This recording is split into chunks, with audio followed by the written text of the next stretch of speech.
The private jet's boarding ramp gleamed under the hangar lights, promising luxury and exclusivity to everyone, except apparently the woman at its base.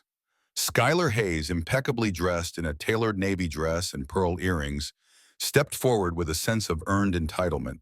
She had paid handsomely for her first-class seat. Mid-stride, a young male attendant in crisp white uniform blocked her path, his jaw set and nostrils flared as he scanned her boarding pass with disdain. He barked, "You, ma'am, this seat isn't for you. Move to the back." His tone carried the weight of ingrained prejudice. Skylar's jaw tightened. She presented her pass. "Seat 1A, purchased weeks ago." The attendant snatched it, held it aloft between thumb and finger, and sneered, "Not for people like you." Around them, other passengers paused, phones raised, breaths caught. A pregnant silence descended, heavy with anticipation and discomfort. Skylar's heart pounded, but her voice remained calm. "I will sit where I've paid." He stepped forward and delivered an open-hand slap across her cheek so loud it echoed off the fuselage. A collective gasp erupted. A child cried out. A businessman's coffee cup jolted in his hand. Skylar's hand flew to her cheek, her eyes shining with surprise and hurt.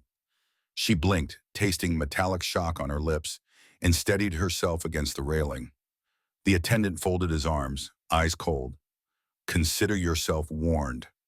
Security personnel nearby froze for a heartbeat, then sprang into motion. As Skylar was guided aboard by two burly guards, her mind churned. No one slaps me with impunity. Inside the plush cabin, leather seats gleamed, oblivious to the storm brewing in the aisle. Skylar lowered herself into 1A, dazed, her cheeks stinging with indignation. A fellow passenger, an elderly white woman with silver hair, whispered, "Madam, are you all right?" Skylar nodded curtly. "Yes, ma'am," her voice tight as piano wire. The attendant lingered at the front, arms akimbo, smirking at Skylar's discomfort. "I insist," Skylar said, voice rising just enough for the cameras to catch. "Apologize." He sneered. "I don't apologize to your kind."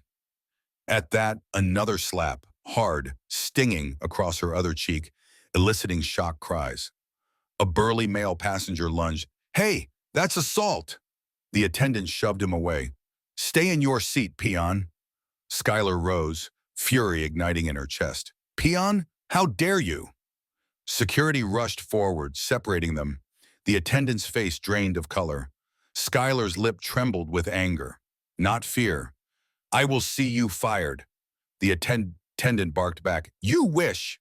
In that electric moment, every eye in the cabin recognized the line crossed. Prejudice had become violence. After takeoff, skybound at 30,000 feet, Skylar sat rigid in her seat, eyes burning with resolve. She pulled a slim, black leather wallet from her purse. Her pulse thundered in her ears. Silence fell as cameras lit up. The cabin's hum of engines muted under the weight of curiosity. She opened the wallet deliberately, extracting a gilded, embossed badge. Hayes Industries, Chief Executive Officer. The engraving read in blue-white light. The flight attendant, summoned by the captain, stumbled forward, jaw slack. "Yes, I'm Skylar Hayes, CEO. Not a suspect," she said, voice ice cold. A hush enveloped the cabin. Passengers exchanged stunned glances. The captain pressed his headset. "Ground security, prepare for an immediate escort." The attendant's uniform felt suddenly too small, his authority stripped. Skylar stood, chin raised. "I demand an apology and your termination." The attendant collapsed into a seat, face buried in his hands. Around them, passengers formed an impromptu chorus of support. Skylar nodded once, satisfied. Justice, even at altitude, can land with force. Back on solid ground, Skylar emerged to a wall of flashbulbs and microphones. Headlines blazed. CEO slapped by racist attendant. Badge brings justice. Social media exploded with outrage. #Slapgate trended globally. The airline CEO issued an immediate apology. "This behavior is unacceptable. He is terminated." The attendant's mugshot, red-eyed and sullen, circulated online as a cautionary emblem. Skylar, composed in a tailored blazer, addressed the press. This wasn't about a seat, it was about a face, a color, a stereotype. Reporters scribbled furiously, Skylar Hayes, champion of dignity. Grassroots activists coalesced around her story, planning demonstrations. Hayes Industries saw an influx of support.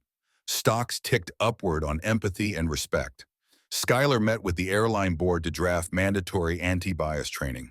True luxury, she said, is treating every passenger as human.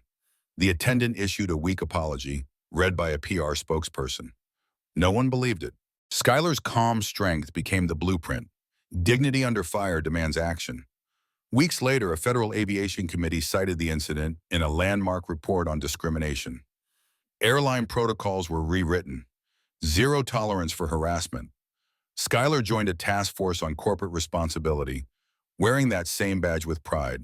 She visited training centers, sharing her story with attendants and pilots alike. Bias, she told them, takes flight in silence. We ground it with truth. The former attendant, now unemployed, faced a civil suit for assault. His blog post pleaded ignorance, but the damage was done. Skylar launched a scholarship for Black students in aviation, a gift from Hayes Industries. Every year on that flight's anniversary, she flew the route again, this time greeted with respect, applause, and smiles. She looked out at the cabin of possibilities, half smiling. A single slap was a single mistake, she wrote in her memoir. A single badge was proof that power demands accountability. And she continued, the fight isn't over until every passenger boards in peace.